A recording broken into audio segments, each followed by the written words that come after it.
दोस्तों नमस्कार। जब कोई न्यूसेंस या कोई खतरे की आशंका हो और ऐसे न्यूसेंस या आशंकित खतरे के अर्जेंट मामलों में जिला मजिस्ट्रेट, उपखंड मजिस्ट्रेट या कार्यपालक मजिस्ट्रेट के द्वारा ऐसी कौन सी परिस्थितियां हैं जिनमें मजिस्ट्रेट के द्वारा आदेश जारी किया जा सकता है। भारतीय नागरिक सुरक्षा संहिता 2023 BNSS 2023 की धारा 163 163 के अनुसार न्यूसेंस या आशंकित खतरे के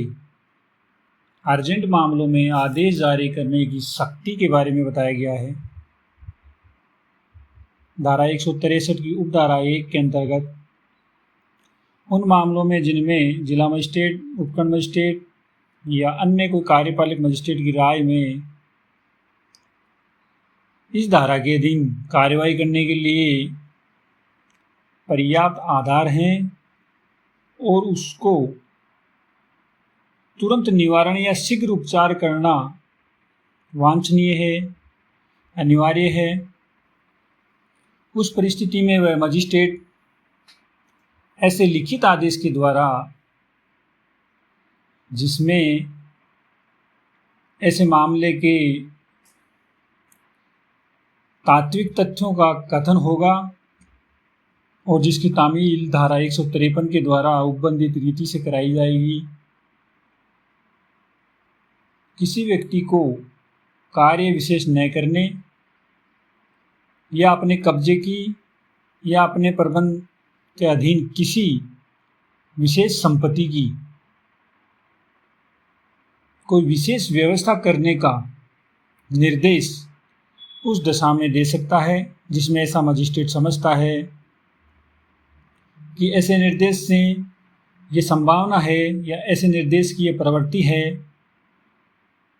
कि कानूनी रूप से नियोजित किसी व्यक्ति को बाधा, क्षोभ या क्षति या मानव जीवन या स्वास्थ्य के खतरे का या लोक प्रशांति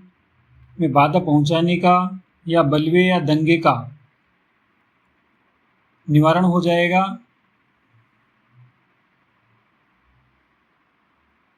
धारा 163 की उपधारा 2 के अंतर्गत इस धारा के अधीन आदेश आपात की दशाओं में या उन दशाओं में जब परिस्थितियां ऐसी हैं कि उस व्यक्ति पर जिसके विरुद्ध वह आदेश निर्दिष्ट है, सूचना की तामील सम्यक समय में, निश्चित समय में करने की गुंजाइश नहीं हो, ऐसी परिस्थिति में एक पक्षीय रूप में वह आदेश पारित किया जा सकता है। धारा 163 की उपधारा 3 के अंतर्गत इस धारा के अधीन आदेश किसी विशेष व्यक्ति को या किसी विशेष स्थान या क्षेत्र में निवास करने वाले व्यक्तियों को या आम जनता को जब वे किसी विशेष स्थान या क्षेत्र में जाते रहते हैं या वो जाएं, निर्दिष्ट किया जा सकता है, निर्देश दिया जा सकता है। धारा 163 की उपधारा 4 के अंतर्गत इस धारा के अधीन कोई आदेश उस आदेश के दिए जाने की तारीख से 2 मास से आगे लागू नहीं रहेगा, अर्थात वह आदेश 2 महीने तक लागू रहेगा। परंतु यदि राज्य सरकार मानव जीवन, उसके स्वास्थ्य को खतरे के निवारण करने के लिए या बलवे या किसी दंगे का निवारण या उसको दूर करने के लिए ऐसा करना आवश्यक समझती है, तो वह अधिसूचना, नोटिफिकेशन के द्वारा ये निर्देश दे सकती है कि मजिस्ट्रेट के द्वारा इस धारा के अधीन किया गया कोई आदेश उस अतिरिक्त अवधि के लिए जितनी वह उस अधिसूचना या नोटिफिकेशन में निर्दिष्ट होगा, लागू रहेगा।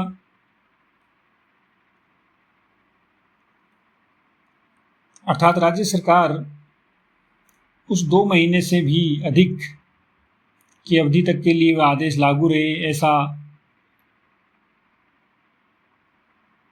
आदेश पारित कर सकती है। किंतु वह जो अतिरिक्त अवधि है उस तारीख से 6 मास से अधिक की नहीं होगी। अर्थात राज्य सरकार के द्वारा जो 2 महीने से अधिक की अवधि बढ़ाई गई है, 6 महीने तक रखी गई है, वह 6 महीने से अधिक की नहीं होगी। जिसको मजिस्ट्रेट के द्वारा पहले दिया गया आदेश ऐसे निर्देश के अभाव में समाप्त हो गया होता। धारा 163 की उपधारा 5 के अंतर्गत कोई मजिस्ट्रेट या तो स्वप्रेरणा से, मतलब खुद की इच्छा से, या किसी व्यथित व्यक्ति के आवेदन या प्रार्थना पत्र पर किसी ऐसे आदेश को विखंडित या परिवर्तित कर सकता है जो स्वयं उसने या उसके अधीनस्थ किसी मजिस्ट्रेट ने या उसके पद पूर्ववर्ती ने इस धारा के अधीन आदेश दिया गया है।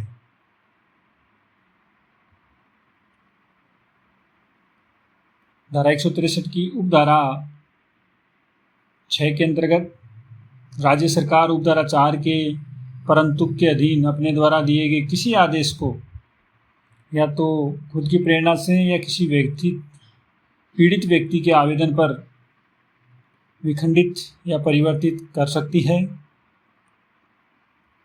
धारा 163 की उपधारा 7 के अंतर्गत जहां उपधारा 5 या 6 के अधीन आवेदन प्राप्त होता है, प्रार्थना पत्र प्राप्त होता है, वहां जैसी भी स्थिति हो, मजिस्ट्रेट या राज्य सरकार उस आवेदक को या तो स्वयं या अधिवक्ता के द्वारा उसके समक्ष हाजिर होने और आदेश के विरुद्ध कारण दर्शित करने का शीघ्र अवसर देगी। और यदि यथास्थिति जैसी भी स्थिति हो, मजिस्ट्रेट या राज्य सरकार आवेदन को पूर्णतः या अंशतः नामंजूर कर दे तो वह ऐसा करने के अपने कारणों को लेखबद्ध करेगी। धारा 163 CRPC की धारा 144 के समरूप है।